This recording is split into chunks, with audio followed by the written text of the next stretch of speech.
What's up guys? It's your boy Joseph. At ngayon, panibagong vlog, panibagong araw para i-review natin ang isang iPhone. At itong iPhone nito ay sobrang hype ngayon 2024. Hindi lang 2024, kahit nung last year pa. So, ano pa nga ba yun? Walang iba kundi si iPhone 11. And tingnan natin kung sulit pa ba bumili ng iPhone 11 this 2024. Tara, pag-usapan natin. Let's go.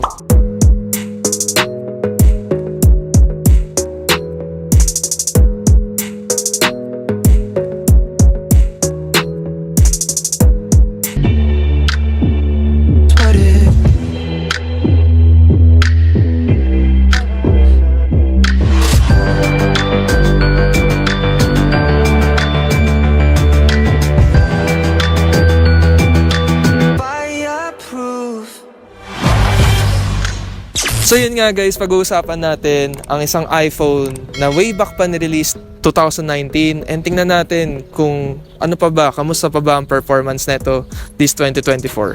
So itong iPhone 11 is ni-release nga siya last 2019 of September and ngayon 2024 na. It's already 5 years old itong iPhone 11. Going 5 years actually this September 2024.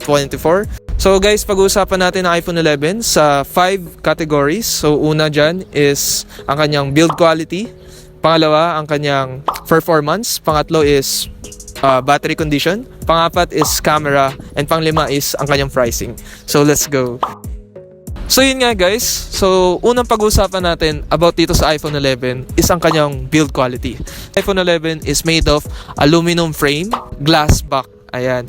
So itong iPhone 11 ay meron siyang 6.1 liquid retina display or sa madaling salita LCD display.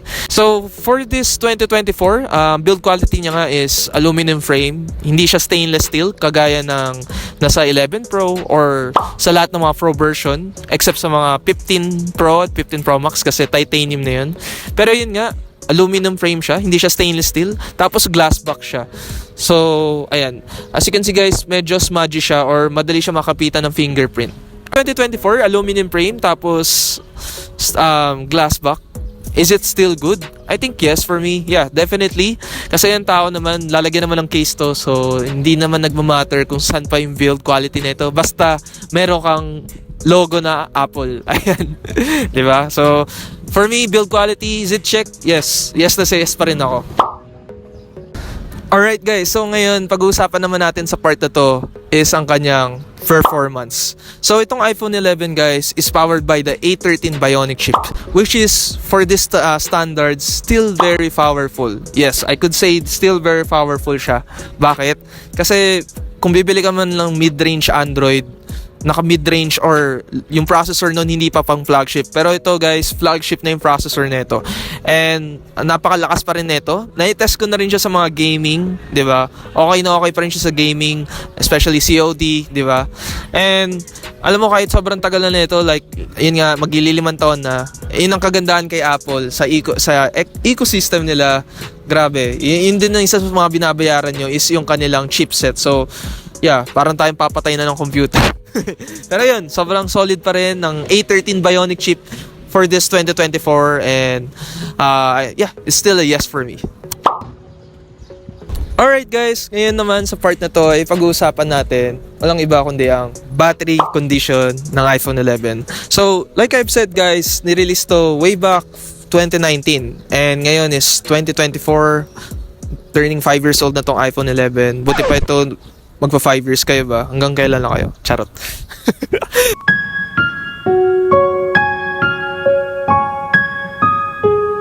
Anyway guys, kidding aside, itong iPhone 11, ang battery condition nito is, check natin, 86%. Yes, 86% guys, ang battery condition ng iPhone 11 na to.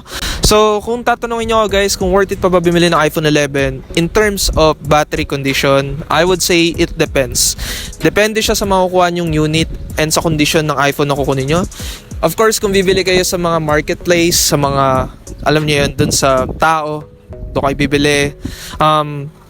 Syempre, pwedeng matagal na sa kanila yung iPhone at pwedeng mababa na yung battery life. Let's say mga 80 or 81, minsan pa nga, pumapatak na ng 75, 78, depende yun, no? Pero kung bibili kayo guys sa mga retail store or sa mga Green Hills, ayan, sikat na bilihan ng iPhone.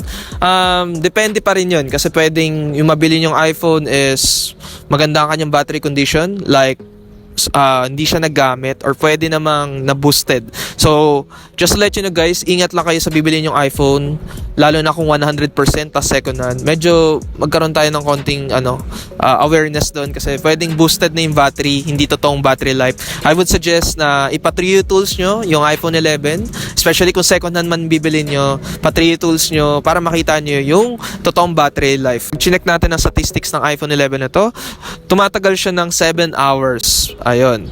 Depende kung matagal ka gumamit or depende sa usage mo talaga. Pero kung hard user ka, 7 hours I think hindi pa to enough sa'yo. Pero it can last a day.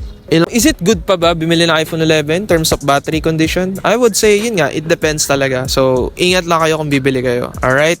Check nyo maigi kung okay pa yung battery life. Alright? Alright guys, so ngayon naman, para sa part na to, feeling ko ito ng pinaka-inaabangan nyo, which is same goes with me, no? The camera. So, pag-uusapan natin yung camera ng iPhone 11 and is it still worth it pa rin ba bumili ng iPhone 11? Especially for the camera. So, kumuha ako ng mga sample shots, sample video, and papakita ko na lang sa inyo. Pero, jump to my conclusion guys, for 2024, I would say it's pretty okay pa rin, no? Hindi na sobrang ganda, pero okay na okay pa rin, no? Ang ganda pa rin ng kanyang dynamic range, sobrang vibrant, especially yung main lens which is the 1X, no? Sa video guys, nag-shoot ako ng 1080p at 60 fps, sobrang steady niya pa rin, ang ganda pa rin ng kanyang shots, ang ganda ng kanyang video, sa back camera, no? Ang ganda pa rin. Lalo na iPhone to, the best of the best sila in terms of video quality. Ngayon sa front selfie video camera naman guys, medyo alanganin tayo kasi sumasabog na yung lights pag masyadong hindi siya ganun ka-controlled in terms of exposure. Yung langit medyo sabog na as you can see guys. Pero in terms of dynamic range, ang ganda pa rin ng aking skin color, kuha niya pa rin. And of course guys, nag-test din tayo ng stabilization test for iPhone 11. Tumakbok tayo kahit hingal na. And yes, I would say ang ganda pa rin ng kanyang stabilization compare sa iPhone XS and XS Max. Mas maganda to guys. Stabilization, goods pa rin to. O nga pala, dito pala nagsimula ang slow piece or slow motion video sa front-facing cameras. So, pwede ka mag-video ng slow-mo sa front selfie and this is the first iPhone na may slow-mo, no? So, slow piece ang tawag ni Apple dito. Alright? Alright guys, so ngayon, nandito na tayo sa last part, which is ang kanyang price. So, magkano na lang ba ang iPhone 11 this 2024? Well, kung titingin ka sa marketplace, mas mura or sobrang mura makukuha yung iPhone doon. Meron pa kang 10,000, may makukuha lang kayong iPhone 11, di ba? Fair for the pricing guys, sobrang sulit na neto, especially kung anong capable ng iPhone na to. Alright? And just to let you know guys, meron pa rin brand new neto. Itong iPhone 11, meron pa rin brand new. Makakabili kayo 24,000, 128 gig na. Yun ang aking last check. Pero for sure, mas magmumura pa siya dahil parating na si iPhone 16 in just 2 months. Alright? So, if you're going to ask me guys, kung bibili kayo ng iPhone 11, I would say yes, go for iPhone 11 kung budget king ang habol mo. Pero, kung ngayong buwan, since July ngayon, I would say wait for at least 1 month na lang, no? 1 month. May iPhone 16 na sa September. Promise guys, mas bababa yung kanyang presyo. Alright? So, yun lang naman yung akin. So, wait natin yung iPhone 16. Tingnan natin kung ano mga bagong capabilities nun. And sana makapag-review din tayo ng iPhone 16. Ayun lang guys, dito na natin tatapusin. Sana nagustuhan nyo itong ating vlog. And sana nakapagbigay tayo ng options. May natutunan kayo. And kung bago ka pa lang sa akin channel, don't forget to hit like and subscribe to my channel. And ayun lang guys, sana ma-share nyo rin sa mga friends and families nyo. Kung bibili kayo ng iPhone 11 guys, again, just wait for a few months. 1 month na lang ago, almost 1 month and something pa, mag-iPhone 16 na. Ako nagsasabi sa inyo guys, magda-drop price ito, especially yung second hand. Mas mura nyo pa mabibili. Pero yun, goods pa rin to for 2024 iPhone 11. Still a good choice for 2024. So yun lang guys, that's a wrap. This is Joseph. Thank you for watching guys. See you on my next vlog and God bless. Peace. Okay na yun?